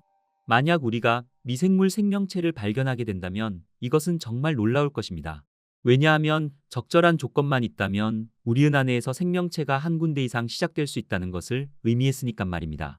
그리고 생명의 기원이 시작된 시점에서 지적 생명체나 복잡한 생명체, 문명 수준의 지적 생명체가 생겨날 가능성 또한 배제할 수 없다는 것입니다. 물론 아직 우리는 알 수 없습니다.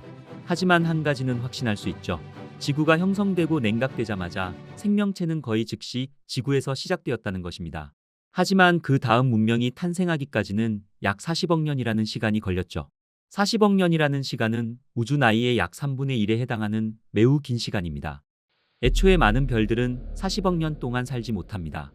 그래서 생명체가 탄생할 수 있는 특정 종류의 별이 필요하죠. 과학자들은 가장 오래 사는 별인 적색 외성들은 은하에서 가장 수가 많지만 복잡한 생명체의 진화에는 적합하지 않다고 주장합니다. 왜냐하면 행성들이 별에 아주 가까이 붙어 있어야 온도를 유지할 수 있으며 생명체 거주 가능 구역에 머무를 수 있다는 것입니다. 그리고 그 행성들은 지구의 달처럼 조석 고정되어 항상 한 면만 별을 향하고 있죠. 그래서 과학자들은 적색 외성을 도는 행성들의 이 같은 조건들은 우리 지구만큼 복잡한 생태계를 만들어낼 것이라고는 상상하기 어렵다는 것입니다. 하지만 이것은 과학에 대한 이야기입니다. 그러니 어떤 증거도 없는 상황에서는 우리가 볼 수 있는 것을 토대로 추측해 볼 수밖에 없다는 것입니다. 제임스 웹 우주망원경은 이제 대기의 화학적 조성을 볼 수 있습니다. 외계 행성 대기에서 높은 농도의 산소를 본다면 그 행성에 광합성이 존재할 것이라 상상해 볼 수 있죠. 그렇지만 보통의 사람들의 입장에서는 지구와 124광년 떨어진 곳에서 가스를 감지한다는 것 자체가 공상과학에서 나올 법한 이야기처럼 들리실 수 있지만 제임스 웹 망원경은 실제로 정말 인상적인 방법을 사용해 이를 현실로 만들었다는 것입니다. 이 관측 방법을 간단히 설명하자면 K2-18b가 항성 앞을 지날 때마다 별빛의 일부는 행성 대기를 통과합니다. 그리고 이 빛은 아주 작은 부분의 빛일지라도 풍부한 정보를 담고 있죠. 행성의 대기는 필터처럼 작용하는데 어떤 가스들이 존재하는지에 따라 특정 파장의 빛을 흡수합니다. 빛의 스펙트럼의 이런 변화는 마치 행성 자체가 남긴 단서와 같다는 것이죠. 제임스 웹 우주망원경이 이를 포착해 분석함으로써 행성 대기의 화학적 구성 요소를 확인할 수 있다는 것입니다. 다시 말해 우리는 우주에서 오는 별빛을 통해 머나먼 행성 대기를 읽고 있는 것입니다. 그리고 이 대기를 통과하며 걸러진 별빛을 분석하는 기술이 바로 통과 분광학이라고 부르고 있죠. 그런데 문제는 이 통과 분광학이 정말 어렵다는 것입니다. 우리는 별에서 나오는 빛 중에서도 아주 작은 부분인 외계 행성 대기를 통과한 빛에만 관심이 있습니다. 하지만 대기 조건은 신호를 다양한 방식으로 변경시킬 수 있습니다. 스펙트럼의 특정 부분을 약화시키거나 가릴 수 있으며 이동시킬 수도 있죠.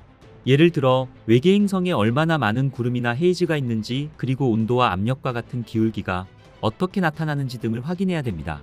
그렇다면 우리는 K2-18에 대한 이런 매개 변수들을 어떻게 알 수 있을까요? 과학자들은 이 문제를 해결하기 위해 최첨단 컴퓨터를 통한 모델링과 특정 행성의 조건에 대해 수천 가지의 대기 상태를 시뮬레이션했죠. 하지만 문제는 외계 행성의 대기가 엄청나게 복잡하다는 것입니다. 그리고 고려해야 할 변수들 또한 너무 많아서 우리가 이 모든 것을 시뮬레이션 할 수 없다는 것이죠. 대신 우리는 몇 가지 가정밖에 할 수밖에 없습니다. 바로 여기서부터 일이 틀어지기 시작한 것입니다. 최근 헤드라인을 장식했던 연구에 따르면 K2-18b가 바다행성이라는 가정에 초점을 맞췄습니다. 이번 연구 또한 바다행성과 일치하는 대기 변수를 사용해 그곳에서 발견될 수 있는 가스들을 테스트했죠. 하지만 이런 모든 징후에도 불구하고 논문을 검토한 다른 과학자들은 심각한 의문점을 제시하게 됩니다. 바로 이것만이 유일한 시나리오가 아닐 수도 있다는 것입니다. 만약 이 행성이 정말 물로 이루어져 있다면 너무 뜨거울 수도 있다는 것입니다. 너무 뜨거워서 우리가 아는 생명체는 존재할 수 없을 정도로 뜨겁다는 것이죠. 온도와 압력 그리고 화학적 환경이 바다를 끓어오르는 지옥으로 만들 수도 있다는 것입니다. 그리고 나사의 니콜라스 본 박사를 포함한 과학자들은 오히려 고체 표면이 없는 가스 거성일 수도 있다 말했죠. 현재는 이렇게 완전히 다른 세 가지의 시나리오가 여전히 논의되고 있으며 이 사실만 봐도 우리가 이 행성에 대해 얼마나 아는 게 없는지 알 수 있을 것입니다.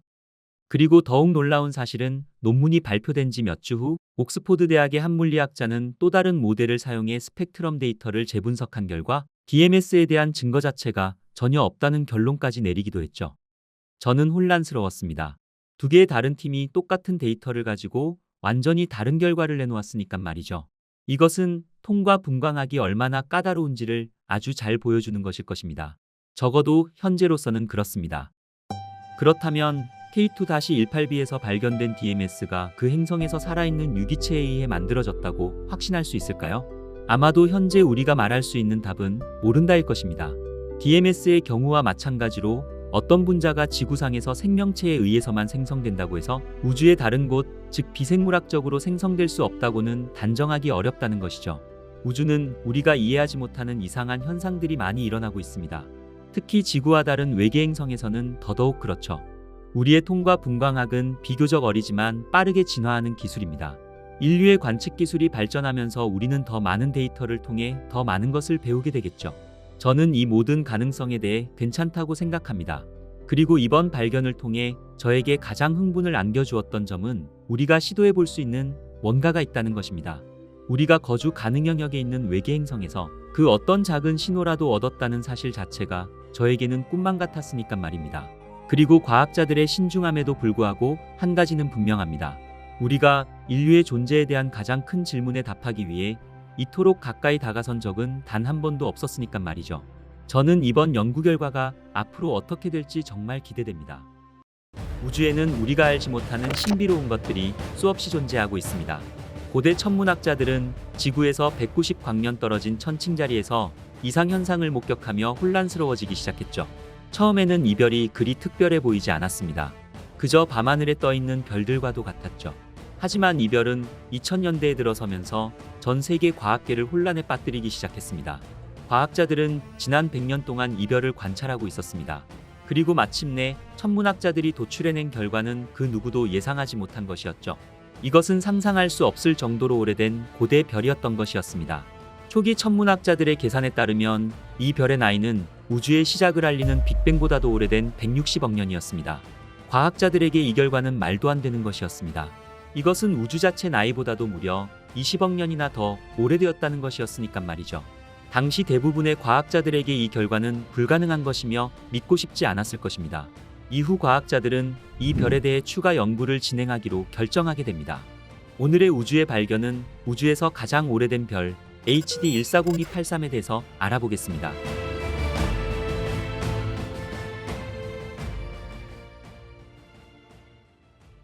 HD 140283은 우주에서 가장 오래된 별로 145억 년의 나이를 가지고 있습니다. 이 숫자는 이해하기 어려운 수치였습니다. 우리가 알고 있는 우주의 나이는 138억 년밖에 되지 않는데 어떻게 이런 일이 가능할까요? 그리고 어떻게 이 별이 시공간을 넘어 전체 우주보다도 먼저 존재할 수 있는 것일까요? 1950년대 과학자들은 HD 140283이 지금까지 발견된 항성 중 가장 오래된 별이라는 사실을 발견하게 됩니다. 과학자들은 이 별의 스펙트럼 분석을 통해 천체를 구성하는 전체 성분에서 금속 함량이 극히 낮은 수준의 중원소를 확인한 것이었죠. 이 별은 태양에서 발견된 철의 양에 비해 0.4%에 불과했으며 이것은 철과 같은 금속 물질이 풍부해지기 전 초기 우주에서만 형성될 수 있는 매우 오래된 별임을 알려주는 것이었습니다. 유럽 우주국 ESA는 히파르코스 위성이 수집한 데이터를 통해 이 별의 나이가 160억 년 동안 존재해왔음을 결론 내리게 됩니다. 이것은 우주 자체보다도 무려 20억 년은 더 오래된 것이었습니다. 그 당시 우주보다 더 오래된 별이 발견되었다는 소식은 전 세계 헤드라인을 장식하게 되었죠. 이는 우주 나이 138억 년보다 더 오래된 별로 이것은 빅뱅 이론에 위배되는 것이었습니다. 만약 이 발견이 맞다면 우리가 알고 있는 모든 것을 의문 속에 빠뜨리게 되는 것이었죠. 빅뱅이론은 수많은 과학자들이 수십 년간 치열한 논쟁 끝에 2000년대에 들어 거의 모든 과학자들에게 지지를 받으며 우주의 기원으로 자리 잡았습니다. 그러나 만약 HD 140283이 정말 빅뱅보다도 오래된 것이라면 이것은 뭔가 심각하게 잘못되었다는 것을 의미하는 것이었죠. 이 발견으로 일부 과학자들은 빅뱅 이론 자체가 잘못되었다고 말하며 의문을 제기하기도 했으며, 이와 같은 혼란 속에 HD 140283은 상당히 중요한 존재로 부상하게 됩니다. 언론은 이별을 더 기억하기 쉬운 이름인 무두셀라로 표기하며 전 세계로 알려졌죠. 이별의 독특한 이름은 성경에 언급된 인물 중 가장 장수한 인물로, 성경에 따르면 무두셀라는 969세까지 살았다고 하죠. 그렇다면 과연 우주보다 오래된 별이 있을 가능성이 존재할까요? 실제로 그 답은 생각보다 훨씬 더 복잡했습니다. 현재 우리가 알고 있는 우주는 약 138억 년 된 것입니다. 하지만 이 수치 또한 여전히 추정치일 뿐 모든 과학자들이 동의하는 것은 아니었죠. 최근 제임스 웹 우주망원경은 한 이미지를 촬영하게 됩니다. 이 이미지에서 보이는 이 작은 점은 제이드 GS-2140이라는 은하로 지구에서 약 336억 광년 떨어진 현재까지 인류가 관측한 가장 먼 은하입니다. 이것은 우주가 비현실적으로 방대하며 빛이 우주 안에서 비교적 느리게 이동한다는 것을 보여주는 것이죠. 제임스 웹이 관측한 제이드 GS-2140을 바라볼 때 우리는 빅뱅 이후 2억 9천만 년 경과한 모습을 보고 있는 것입니다. 그리고 이것은 천문학자들이 예상했던 것과는 전혀 달랐습니다. 제임스 웹이 관측한 이 은하의 크기는 약 1600광년으로 수억 개의 태양빛으로 빛나는 매우 밝은 은하였죠. 우리가 알고 있는 바에 따르면 이렇게 큰 은하는 빅뱅 이후 이렇게 빨리 형성되는 것이 불가능한 것이었습니다. 일부 천문학자들은 우주가 이전에 생각했던 것보다 더 오래되었을 수도 있다고 믿고 있습니다. 2023년 연구에서는 우주가 현재 추정치의 거의 2배인 267억 년이라는 논문이 나와 주목받기도 했죠. 하지만 사실 우주의 나이에 대한 논의는 여전히 진행 중이지만 천문학자들에게 138억 년이라는 수치는 매우 중요한 의미를 지니고 있습니다. 그리고 우리는 여러 가지 방법을 통해 그것을 확인할 수 있습니다. 그중 하나는 우주의 초기 조건을 결정하고 그로부터 어떻게 진화했는지를 연구하기 위해 우주 마이크로파 배경 복사를 조사하는 것입니다. 그리고 또 다른 방법은 허블의 법칙을 사용하여 우주의 확장을 거슬러 올라가 그 확장이 처음 시작된 시점을 알아내는 것이었죠. 그리고 여기서 중요한 포인트는 이 두 가지 확인 방법들은 모두 우주의 나이에 대해 놀랍도록 유사한 수치를 보여주었다는 것입니다. 이로 인해 대다수의 과학자들은 우주의 실제 나이가 138억 년이 되었음에 동의한 것입니다. 그렇다면 무두셀라의 나이에 대한 관측 결과가 잘못되었을까요?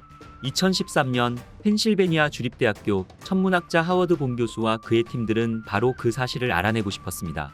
하지만 단일 별의 나이를 계산하는 것은 의외로 어려운 작업이었죠. 우주의 나이는 마이크로파 배경 복사와 허블의 법칙과 같은 다양한 요소를 사용해 검증할 수 있지만 단일 별의 나이는 관측 데이터뿐이었습니다.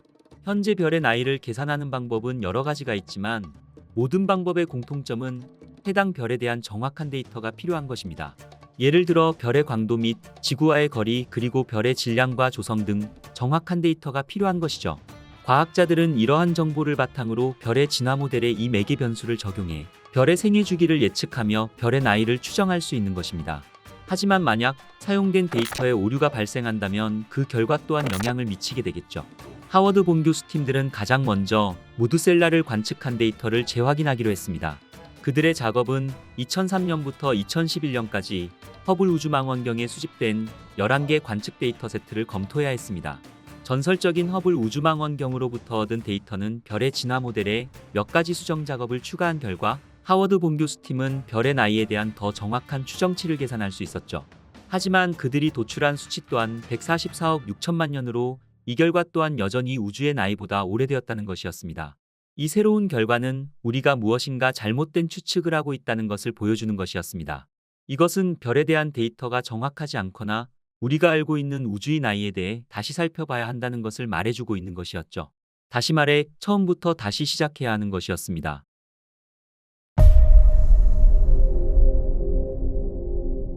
과학자들은 이 혼란스러움을 한 번에 해결하고 싶었습니다. 그로 인해 지난 10년 동안 이 신비로운 별에 대해 여러 연구가 진행되었죠. 각각의 연구는 관측 기술의 발전으로 이전보다도 더 나은 데이터와 더 정확한 모델을 사용했습니다. 2014년 발표된 논문은 별의 추정 나이를 142억 7천만 년으로 낮췄으며 그 후 2021년에는 그 수치가 120억 년으로 대폭 낮아졌죠. 이것은 이 별이 확실히 오래된 별이지만 우주의 나이보다는 젊다는 결론이었습니다. 하지만 또 다른 연구가 천문학자들을 충격에 빠뜨렸습니다. 최근 연구에 따르면 우주의 팽창 속도가 초당 약 82.4km로 빠르게 팽창하고 있다는 사실이 밝혀졌습니다. 이러한 수치에 따르면 우주는 겨우 114억 년밖에 되지 않음을 의미하는 것이었죠. 우주의 팽창 속도, 즉 허블 상수는 두 가지 주요 방법으로 계산할 수 있습니다.